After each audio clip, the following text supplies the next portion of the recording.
Le massacre des 43 compatriotes par l'armée congolaise, parmi lesquels des femmes et des enfants, le 30 août 2023 à Goma, pousse Ensemble pour la République de Moïse Katumbi Chapwe à donner sa position.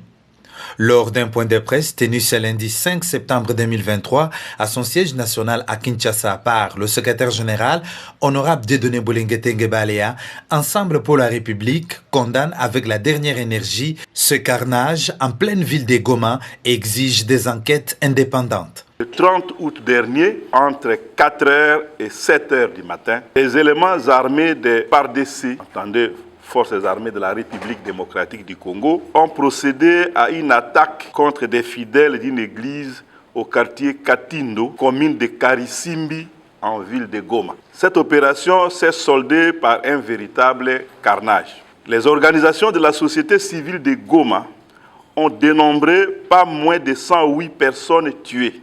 Aucune d'entre elles ne portait une arme.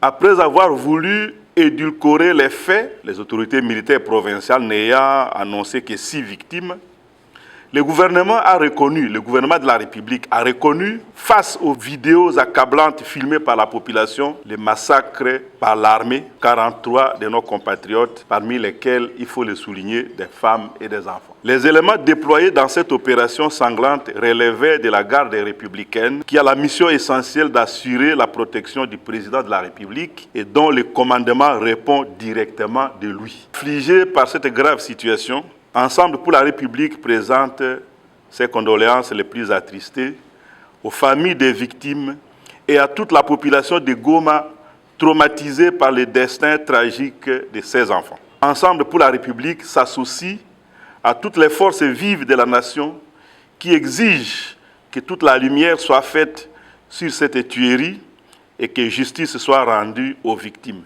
L'État congolais doit assumer toutes ses responsabilités. En rapport avec le départ immédiat de la MONUSCO, de la RDC, le secrétaire général de Ensemble pour la République pense que la mission onusienne au Congo a encore un rôle à jouer pendant cette période électorale. Le retrait précipité de la MONUSCO souhaité par l'exécutif national, nous ne sommes pas ceux qui considèrent que c'est la MONUSCO qui est notre problème. Notre problème est ailleurs. La MONUSCO est venue ici pour nous aider d'une certaine manière. Elle n'a pas été parfaite, mais nous sommes tous d'accord que sans elle, il y a eu des virages que nous aurions négociés de façon tout à fait chaotique dans ces pays. Lorsque nous demandons à la MONUSCO de se retirer de notre pays, elle n'a pas vocation à habiter ici, mais nous devons aussi considérer que est-ce que nous avons déjà la maîtrise de notre situation sécuritaire? Souvent, elle a toujours été d'une certaine utilité, notamment pendant les élections, parce qu'on sollicite aussi sa logistique. C'est à nous, c'est à notre gouvernement de donner des garanties qu'elle a pris en main la situation sécuritaire de ces populations. Et si les gens devaient manifester contre la MONUSCO, on ne peut pas nous dire que la République n'avait pas les moyens d'encadrer cette manifestation. Rappelons que sur demande de leur leader, les fidèles de la mission messianique, dit Ouazalendo, voulaient marcher pour réclamer le départ de la MONUSCO et des forces de l'EAC du territoire national.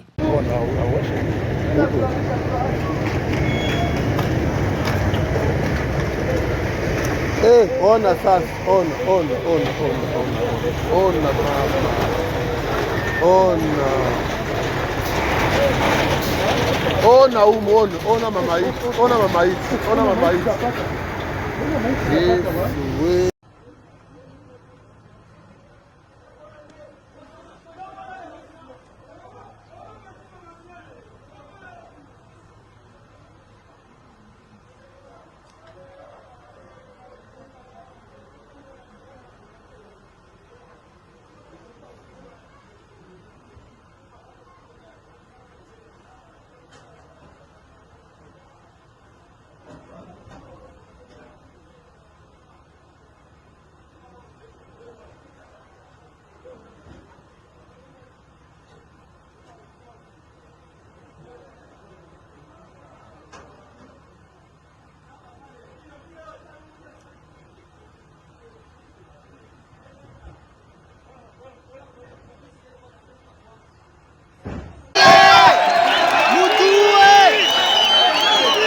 génocidaire.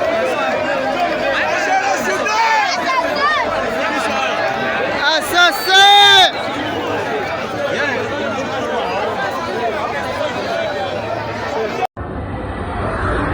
Félix Tshisekedi, c'est un criminel, un assassin qui vient d'ordonner à sa force spéciale de tirer sur plus de 20 personnes, 20 civils ici à Goma, tout simplement parce qu'ils étaient en train de réclamer le départ de la MONUSCO. La MONUSCO qui est au Congo depuis plus de 22 ans, il n'a rien fait, même pas maîtriser un seul groupe armé. La MONUSCO qui a failli à sa mission, elle est aujourd'hui protégée par M. Félix Tshisekedi au détriment de sa population.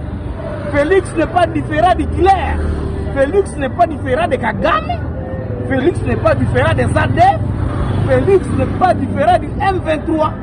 Comment comprendre que tout un président peut envoyer sa force spéciale au lieu d'aller protéger sa population, mais plutôt de tirer dessus? C'est anormal. Et nous nous demandons comment est-ce que, sous l'état de siège, ces gens-là, les Wanzalendou, ont été acceptés par les gouverneurs militaires, les fainéants Constant Ndima. Comment est-ce que ces gens-là ont installé leur radio en ville de Goma? Ils ont reçu tous les documents possibles. Ils ont manifesté depuis longtemps, ce n'est pas la première fois. Ils ont manifesté le 30 juin dans la ville de Goma. Ils ont été autorisés par les autorités provinciales. Ils ont manifesté le dimanche dernier et ils ont fait même le sacrifice d'une vache sous les yeux de toute la population de Goma.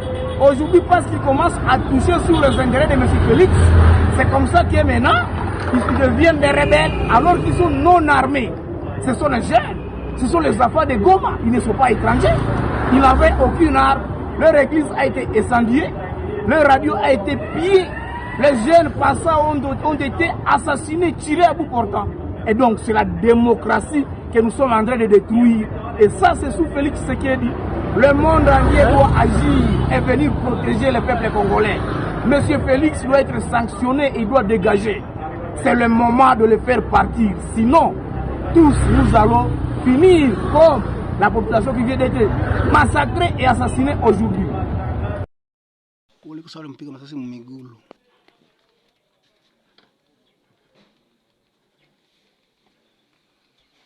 Upetali Shadae bahibu ona basi baone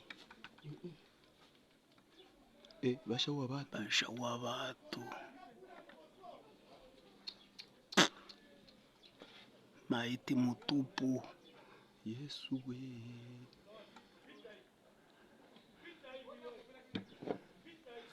ona maiti Mungu.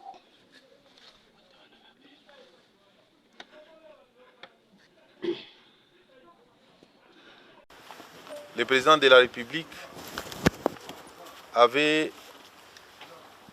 diligenté une commission interministérielle constituée de moi-même, vice-premier ministre de l'Intérieur, Sécurité et Affaires coutumières, avec mon collègue, le vice-premier ministre en charge de la Défense nationale et ancien combattant, également avec le ministre des Droits humains, aussi avec notre collègue, vice-ministre à la Justice. L'objet de notre mission est, puisque nous y sommes encore, l'objet de notre mission est de nous enquérir des événements, nous enquérir sur les événements qui se sont déroulés le 30 août ici dans la ville de Goma. Nous sommes également accompagnés de l'auditeur général des forces armées de la République démocratique du Congo qui nous a aidés dans le travail que nous avons abattu pour la journée de ce dimanche jusqu'à tard. Maintenant, nous sommes lundi à 2h30. À l'issue des auditions, nous avons auditionné tous les responsables militaires, sécuritaires de la ville. C'est-à-dire, commençant par les généraux militaires, les commandants de la zone de défense, tout le monde, les commandants de la police, les services de renseignement, l'ANER et la DGM. À l'issue donc de ces auditions, et sur instruction du commandant suprême, je vais vous annoncer que quelques responsables militaires ont été immédiatement déférés devant les parquets, l'auditorat. Il s'agit du commandant de la brigade de la garde républicaine et des commandants régiments. Ils sont placés en détention et un procès sera organisé dans les heures qui viennent pour que les responsabilités soient établies. C'est ici l'occasion pour nous d'en appeler au calme. Nous demandons à la population de rester calme, de faire confiance dans le gouvernement et de faire confiance à notre justice qui va bientôt se prononcer. Nous demandons également à chaque famille qui aura constaté la disparition de l'un de ses membres de se signaler auprès de l'auditorat supérieur avec possibilité de se constituer partie civile dans le procès qui va être organisé. Voilà, chers amis de la presse, l'annonce que nous pouvons vous faire ce soir. Nous sommes encore là. Nous allons continuer pendant la journée à recevoir les membres de la société civile et toutes les autres personnalités qui pourront solliciter de nous rencontrer. Je vous remercie. À Françoise Bouela. Un groupe mystico-religieux qui a apparu ici. Nous le connaissons il y a quelques mois. Le leader, c'est un prophète, il s'est dit prophète d'ici moi. Il est originaire du Sud Kivu, mais installé ici. Et la police est allée, donc le 9 soir, pour les encadrer, les empêcher d'aller vers la base de la MONUSCO. Pendant que la police faisait son travail, ils ont arraché un policier, ils l'ont amené chez eux, ils l'ont tué, emportant son arme. Et d'un coup, la manifestation que nous imaginions passive, sans violence, s'est transformée directement en violence, et des coups de feu. Mais ils allaient investir la base de la MONUSCO, ils allaient commencer à chasser les Blancs, les Occidentaux, ils allaient commencer à s'attaquer aux ONG et aussi aux forces de l'EAC. Alors, quand ça tire, ce n'est plus une manifestation telle que préconisée. C'est ainsi que l'armée a intervenu parce que ça semble à une manipulation pure et simple avec des jeunes gens drogués qui n'avaient rien à voir avec ces sectes. Voilà d'où est sortie cette violence qui a fait face maintenant à l'armée. Pour l'instant, moi-même, j'ai fait, depuis le matin d'hier, j'ai fait le tour de la ville sur les lieux. Ce que moi j'avais vu ensemble avec le médecin et qu'il a consigné à la morgue donc, du Kankatindo à l'hôpital militaire, c'était 6 morts que moi j'ai vus. Donc jusque-là, j'ai dépêché le médecin. Ce matin, il est venu à mon bureau.